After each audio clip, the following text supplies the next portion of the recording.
श्री कृष्ण कन्हैया लाल की, श्री निजानंद स्वामी की, श्री प्राणनाथ प्यारे की। दिल में तू पाइए मंगाइए पण तू मुंजी रूह के गालियों जे मिठियो सुनाइए मुँह जे मिठियों सुनाइए मों। श्री कृष्ण कन्हैया लाल की। प्रार्थना का प्रसंग चल रहा है। सब कुछ आप ही कर रहे हैं, तो आप मुझे मधुर मधुर वचन सुना दें। ते चाहिए कर सुनाइए, सब उम्मीदों तो हथ। ते चाहिए कर सुनाइए, आप चाह कर सुनाएं। चाहिए कर कहने का तात्पर्य चाह, आप चाह कर सुनाएं। सब उम्मीदों तो हथ, सारी अभिलाषाएं तो आपके ही तो हाथ में हैं। हमारी अभिलाषा पूर्ण करने वाले आप ही हैं, प्रकट करवाने वाले भी आप ही हैं, सब आपके ही हाथ में है। धनी मुहजे धाम जा, तू सबने गाले समरथ। धनी मुहजे धाम जा, हे धनी मुहजे धाम जा, मेरे धाम के, हे मेरे धाम के धनी, तू सबने गाले समर्थ। आप सब बातों पर समर्थ हैं। कहने का तात्पर्य आप सर्व प्रकारेण समर्थ हैं, सब प्रकार से समर्थ हैं।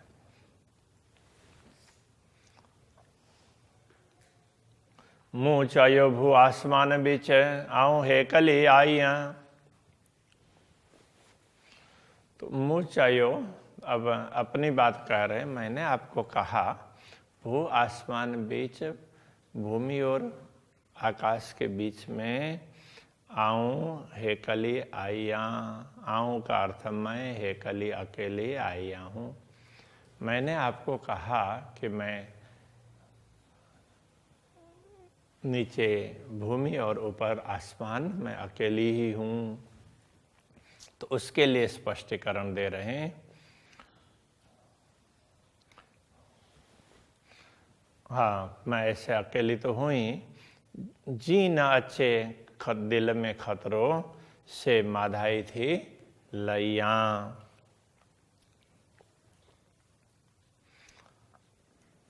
जी न अच्छे दिल में खतरो, दिल में कोई खतरा ना हो। खतरा का अर्थ भय, दिल में किसी प्रकार का भय उत्पन्न ना हो, न अच्छे ना आए।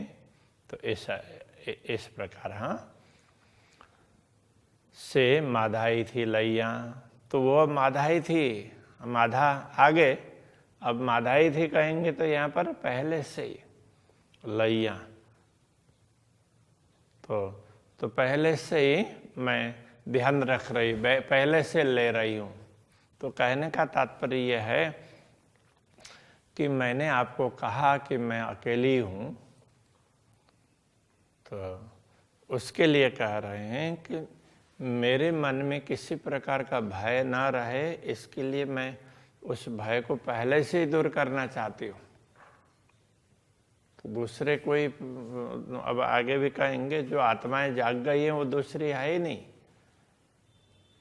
तो इसलिए आप ही हैं, बस आपको ही सब कुछ करना है, दूसरा तो कोई है ही नहीं। तो ये कहना चाह रहे हैं। बीरुए हिन अरस ज्यों, सेता आजीज पाणे। बीयू रूहे हिन अरस ज्यों, हिन अरस ज्यों, इस परम धाम के बीयू रूहें दूसरी आत्माएं। अब यहाँ बार बार इस परम धाम की आती है ना, तो परम धाम के भाव से कह रहे हैं, मैं धाम में हूँ, इस भाव से कह रहे हैं। इसलिए तो मूल मिलाव में राज्य के समक्ष तो स्वयं को मान करके कह रहे हैं कि हम आपके सामने और एक तरफ हम कहाँ कितने दूर उसमें हो रहे हैं। तो ऐसे अखंड दिव्य धाम की आत्माएं तो दूसरी आत्माएं, यह कहने का तात्पर्य दिव्य परम धाम की दूसरी आत्माएं उनकी क्या स्थिति है। मुझे तो अकेलेपन का अनुभव हो रहा है। तो कह रहे हैं सेता आजीज पाणे, सेता वे तो पाणे स्वयं आजीज असहाय हैं। तो स्वयं को असहाय समझ रही है, किसको क्या करे कुछ उनको पता ही नहीं है। तो इस प्रकार से असहाय, हाँ, उनको स्वयं के विषय में भी पता नहीं है, धामधनी के विषय में भी पता नहीं है। इसलिए हे मंज रुअन रातों डिया, रूहन और रुअन दोनों में फर्क है, हाँ, ये ध्यान रखना। अब यहाँ रूहन तो कम ही आएगा सिंधी में, तो दूसरी जगह पर रोहन कहीं आया हो। तो ये रुअन है, ये रोने अर्थ में है। हे मंज रुअन रातों डिया, हे मंज मतलब इसमें, यहाँ इस दुनिया में, हे इस मंज बीच में, तो इस खेल के बीच में, इस दुनिया में रातों डिया रुअन, रात दिन रो रही हैं वो आत्माएं। मुंजी रूहड़ी थी जाने, अब ये थी जाने, तो ये रूहड़ी और थी हो सकता है वो एक साथ में, उसमें वो प्रिंटिंग मिस्टेक है, उसमें स्पेस होना चाहिए। तो ये मुंजी रूहड़ी जाने थी, ऐसा है। मुंजी रूहड़ी मेरी आत्मा जाने थी, जानती है। अब यहाँ पाणे और जाने प्रास मिलाना है ना, इसलिए थी को पहले रख दिया। ऐसा होता है जब कोई भी श्लोक बनाते हैं, संस्कृत में भी श्लोक में ऐसे ही आगे पीछे होता है। तो इसी प्रकार दूसरी भाषाओं में भी, कुछ भाषाओं में होता है, तो सिंधी में भी होता होगा। तो मुंजी रूहड़ी, रूहड़ी जाने थी। रूहड़ी यहाँ रूह आत्मा और रूहड़ी जैसे गाम का गामड़ो बोलते हैं, तो इस प्रकार से रूह का रूहड़ी। तो मेरी आत्मा जाने थी, इस बात को समझती है। तो ये क्या कहना चाह रहे हैं, तो मुझे तो थोड़ा बहुत ख्याल है, इसलिए मैं आपसे प्रार्थना कर रही हूँ। दूसरी आत्माएं तो ये प्रार्थना भी नहीं कर सकती हैं, तो वो तो स्वयं को असहाय समझ रहे, किससे प्रार्थना करें, आपकी पहचान नहीं है। तो ये कहना चाह रहे हैं, जेव आई नारी यहाँ रोहा नाडू पसी जो हाल, जे का अर्थ जो, आऊँ मैं नारियाँ देखती हूँ अथवा देख रही हूँ, इस अर्थ में। रोहन अड्डू आत्मा की ओर, अड्डू तरफ, और मैं इन आत्माओं की ओर देखूं तो क्या लगता है, पश्ची इन जो हाल, इनके हाल को देख करके, पश्ची देख कर, इन जो हाल, इनके हाल को देख करके कैसा लगता है। रुअन अचे मुँह के, मुँह के, तो मुझे रोवन अचे, रोना आता है, मुझे भी रोना आता है। इनकी ओर मैं देखूं, इनकी दुर्दशा को देख करके मुझे भी रोना आता है। से तो जाने नूर जमाल, तो हे पूर्ण ब्रह्म परमात्मा, आप उसको तो जानते ही हैं मेरे दिल में क्या व्यथा है। तो मुझे जो पीड़ा है, इन आत्माओं के लिए पीड़ा है, ऐसा कह रहे हैं। मुझे तो सदगुरु ने जगा दिया, मुझे आपकी भी पहचान हो गई, तो इसलिए मुझे इतनी चिंता नहीं है कि इन आत्माओं की चिंता है। ये बेचारी रो रही हैं, इनको देख देख करके मुझे भी रोना आ रहा है। मैं इनको कुछ ज़्यादा कुछ नहीं कर पा रही हूँ। आऊँ भी बट भाइयाँ तिनके, जा उपटे अरसदर। ये थोड़ा सा वैसे बहुत ही भाव वाला है, भाव वाली बात है। पहले शब्द का अर्थ समझ लेते हैं और फिर उसके भाव को समझ लेंगे। आऊं का अर्थ तो मैं, बी का तात्पर्य दूसरी आत्माओं के लिए कह रहे हैं, बट निकट अर्थ में। तो भाइयाँ जानना समझना इस अर्थ में, तिनके उनको। तो ये क्या कहना चाह रहे हैं, आऊं मैं बी उन दूसरी आत्माओं को, बी तिनके बी दूसरी आत्माओं को तिनके उनको अर्थ बी तिनके कहेंगे तो दूसरी आत्माओं को ऐसा समझना पड़ेगा, दूसरी आत्माओं को बट भाइयाँ निकट समझूं।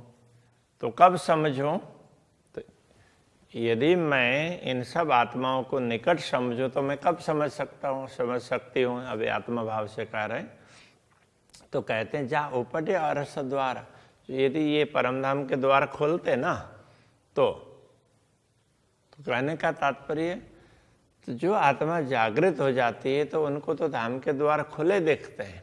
यदि ये जागृत हो जाती तो मैं उनको मेरे निकट, मेरे पास में ही समझती, दूर नहीं समझती, दूसरी नहीं समझती। कांद लाड पारन ज्यों मुके दे खबर, कांद लाड पारन ज्यों, कांद का तात्पर्य ये प्रियतम धनी परमात्मा स्वामी इस अर्थ में। कांद के लाड पारन ज्यों, लाड पूरा करने के लिए, मुके दे खबर, तो मुझे खबर दें, मुझे समाचार दें। अब इसको क्या समझना चाहिए, जो ब्रह्म आत्माएं जागृत होकर के परमधाम का द्वार खुला हुआ देखती है, उनको तो मैं दूर समझता ही नहीं हूँ, वो तो मेरे पास में ही हैं, ऐसा समझता हूँ। दूसरी बात कि ये क्यों, तो आपके लाड़ को, आप प्रेम का महत्व समझाना चाह रहे हैं, इसलिए दुनिया दिखाई ना। तो आपके लाड़ को पूर्ण करने के लिए, आप प्रेम दिखाना चाहते हैं, उसको पूर्ण करने के लिए तो वो मुके दे खबर, मुझे समाचार दे। मतलब हम भी जागृत हो गए, वो परमधाम का, अरे हम तो कहाँ दुनिया में भूल गए थे, इस तरह से वो मुझे बता दें, उनको भी परमधाम का ख्याल आ जाए। तो मैं उनको निकट समझूं ना, ये कहना चाह रहे हैं। जो आत्माएं जागृत हो जाती है वो तो दूर होती नहीं है, वो तो राज्य के भी समक्ष समझती है, और दूसरी आत्माएं भी उनको समक्ष ही दिखाई देती है। परमधाम में, मूल मिलाव में, राज्य के चरणों में बैठे हैं, ऐसा अनुभव करती है। तो ये आत्माएं दूसरी, उनको दूसरी मैं इसलिए कह रहा हूँ, वो अपने आप को दूर समझ रही है। तो जैसे वो जागृत हो जाएंगे तो मुझे ये लगेगा कि हाँ, कि आप जो प्रेम समझाना चाह रहे थे उस बात को उन्होंने समझ लिया, आपके प्रेम को उन्होंने समझ लिया, अब जागृत हो गई है। अब दूसरा भाव भी समझा रहे हैं यहाँ, दूसरे चौपाई में दूसरे तरीके से समझा रहे हैं। ताकि चुआ बीत इनके जे मुँह अड्डा पसी रोए। त का अर्थ तो की, क्यों अथवा कैसे, चुआ कहूँ, बी तिनके, बी दूसरे तिनके उनको, उन आत्माओं को दूसरी मैं कैसे कहूँ, जे मुँह अड्डा मेरी ओर पसी देखकर रो रही है, मेरी ओर देखकर रो रही है। कहने का तात्पर्य, तो मेरे से वो अपेक्षा रख रही है, ये जगा दे। जो आत्माएं मेरी ओर देख करके रो रही है, तो उनको मैं दूसरी भी कैसे कहूँ। जिनको कुछ पता ही नहीं है तो उनके लिए तो दूसरे कह सकते हैं, किंतु वो मुझे जगाने के लिए मुझसे वो जगाने की अपेक्षा रख रही है, तो उनको मैं दूसरी भी कैसे कहूँ जो मेरी ओर देख करके रो रही है। ये कहने का तात्पर्य ये है, हाँ, मेरी ओर देख कर रो रही है, वो दूसरी, उनको दूसरी कैसे कहूँ, तो वो मुझसे अपेक्षा रख रही है, तो इसलिए मुझे तो उनको अपनी समझ करके जगाना पड़ेगा। तो चुआ थी हे कली मुँह बट भी न कोय, इसलिए मैं कह रही हूँ तो चुआ थी न, तभी मैं कहती हूँ हे कली अकेली, मैं अकेली हूँ, क्योंकि ये तो मेरी हैं, इनको पता नहीं है, ये तो मेरी है, मेरी ओर राह देख करके बैठी है, दूसरी नहीं है। मुँह बट भी न कोय, मुँह बट मेरे पास, भी न कोई, दूसरी कोई भी नहीं है, सब मेरी है। अब ये कौन कह रहा है? तो ये तो श्यामा जी ऐसा कह सकती है ना, दूसरी आत्माएं नहीं है तो मेरे ही अंग में है ना। तो ये श्यामा जी का भाव है, इस प्रकार से कह रहे हैं। श्यामा जी राज्य से प्रार्थना कर रही हो ना, तो इस प्रकार का ये भाव है। तो श्यामा जी ब्रह्मा आत्माओं को दूसरे नहीं कहेगी। पसा बांझाई दियो हिनके, मुँह अचे बाझाण, ये भी थोड़ा सा वो शब्द थोड़े से नए हैं और भाव इसमें भी बड़ा महत्वपूर्ण है। पसा देखती हूँ, मैं देखती हूँ, इस अर्थ में बांझाइयों हिनके, हिनके इनको बांझाई दियो, तड़पती हुई देखती हूँ, ये बहुत व्याकुल हो रही है। तो इनको व्याकुल होती हुई देख करके मुँह अचे बाझाण, तो मुँह अचे मुझे भी आता है, बाझाण तड़पन मुझे भी तड़प होती है। इनको तड़पती हुई देख करके, इनको व्याकुल देख करके मुझे भी व्याकुलता आती है, ये कहना चाह रहे हैं। ईदर ओढ़ी कांध अड्डू, थेयम बदंती बदंदी ताण, थेयम बदंदी ताण, ईदर ओढ़ी कांध अड्डू। अब कांध ये उसमें स्वामी प्रियतम धनी इस अर्थ में, तो हे कांध, हे प्रियतम धनी, ई दर ओढ़ो, इस द्वार, आपके द्वार की दर ओढ़ी, ओढ़ी का तात्पर्य और तरफ, तो आपके द्वार के तरफ आते हुए थेयम बदंदी ताण, तो मैं थेयम होती हूँ, बदंती बंधी हुई, ताण बंद खिंची हुई। तो ये कहने का तात्पर्य यह है कि मुझे आपकी ओर आते हुए इनका खिंचाव बना रहता, ये मुझे खींच रही है, तो इस तरह से ये बांध करके इनके साथ मेरा लगाव है और वो बंधा हुआ है और मैं खींची हुई हूँ, ऐसा लगता है। इसलिए मैं आपकी ओर भी आ नहीं सकती हूँ, मैं आपके चरणों में पूर्ण रूप से जागृत भी नहीं हो सकती हूँ इनको छोड़ करके। तो इनका खिंचाव है, मुझे बांध करके तान रहा है, ऐसा लगता है, ये कहना चाह रहे हैं। तो अभी यहीं रखते हैं। श्री कृष्ण कन्हैया लाल की। थेयमा बदंदी ताण,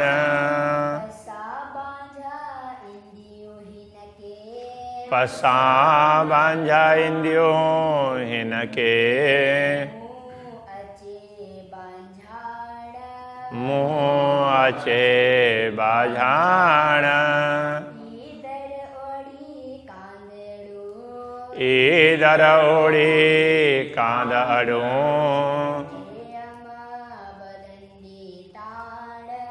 थेयम बदंदी ताण, थेयम बदंदी ताण।